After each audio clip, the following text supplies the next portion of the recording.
Hello, my name is Kathy. I'm here to inform you of the three most common skin cancers. The signs, symptoms, and treatments is what we'll discuss. The most Skin cancer is the most common type of cancer in the United States. It includes the basal cell, squamous cell, and the most and melanoma, which is the most deadly. Unlike moles, skin cancer invades the normal tissue, and uh, if left, it will spread through the body. Um, I work for the Levine Cancer Center, and I have seen several different skin cancers left untreated. You have to do a lot more invasive treatments. I've also had basal cell skin cancer and had to have it removed twice because they didn't get all around the border.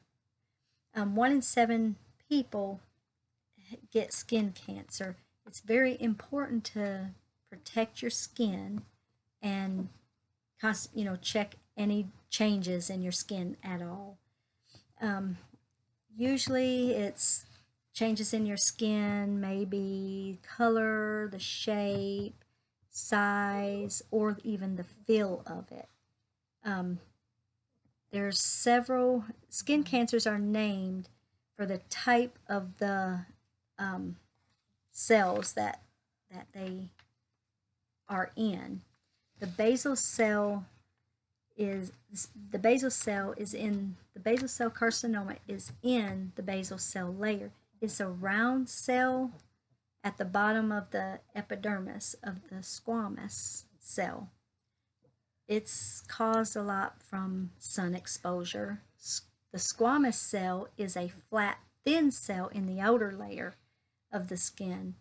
It's um, formed on the top layer of the epidermis, and it's usually from sun exposure, tanning beds, tanning lamps. Melanoma skin cancer is in the melanocytes, which is pigment cells. That's what gives you the color of your skin, and it's in the lower part of the epidermis, right at where the squamous cells are. Um, the symptoms and the symptoms of basal cell and squamous cell is pretty close to the same. You need to watch for a small, smooth, shiny, maybe a pale, a waxy look to a mole. It could be firm. It could look a little red. Um, some people the lump will bleed, so you might think it's like a little scratch or something, but really it's not. It gets crusty, maybe scabby, rough, dry. Um, that's for the basal cell and squamous cell. Melanoma is a little different. The shape of it is one half might be a different color from the other half, so it's two different colors. It could be notchy looking, blurry around the edges. Um, the colors might be different shades, could be brown, black, tans is a lot what they look like. They could even have gray, red, pinks in it. They change in size. Usually it's an increase. You'll start noticing they get a little bigger, spread out more, and so any changes of a mole or might look like a freckle, it needs to be checked. The most common treatment for basal cell and squamous cell is called a excisional skin surgery. They numb around the edge, then they remove the growth, and then they have to make sure the border around it is what they call clean border. If it's not a clean border around it, got cancer cells, then they'll have to go back in there and remove it again. That's what happened to me. Um, Also, you can do that same procedure with the melanoma too. And then there's the Mohs surgery, which they numb around the area and they shave layer by layer. They'll take a layer, shave it, to put it under the microscope, see if there's any cancer cells. If there is, then they go back to you, you're laying on a table, and they shave another piece. And they keep doing this until the cancer is free. The borders are free of cancer. Then there's creams and lotions that in the form of a chemotherapy that they can put on there.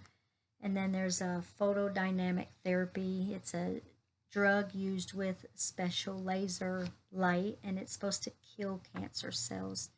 Radiation is not very common with basal cell or squamous cell, unless it's in an area that doing surgery is hard to get to. Now with treatment for melanoma, you can do the excisional skin surgery, or there's chemotherapy, either swallowed, you can either take a pill and swallow it, or an injection.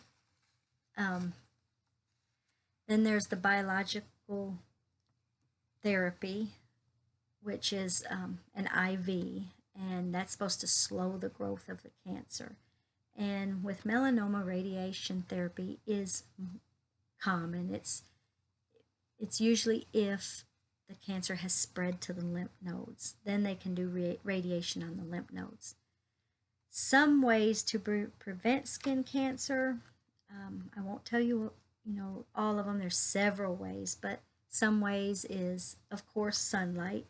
Always use sunscreen, even in the winter, because there's always sunlight. Make sure that you do not let it get to the point of blistering or burning, because it puts you at a higher risk. Tanning, we all like to lay in the sun, but all this in a lifetime, it builds up and it damages your skin and damages your skin, and then it could end up causing you to get skin cancer. Sun lamps, tanning beds, that's all, or that artificial UV rays is all really bad for your skin. There's also medical conditions and medications that make your skin sensitive to burning, and so then when you burn, and your risks are higher for skin cancer. So in conclusion, there's several symptoms to be aware of. Mainly, keep an eye on your skin, watch for any skin changes. Then you need to have it checked by a medical professional. And then, depending on several factors, that will be if it's common, there's for treatments, and then there's several that's not common treatments, but there's a lot out there. So I hope you have gotten any information out of this, and thank you.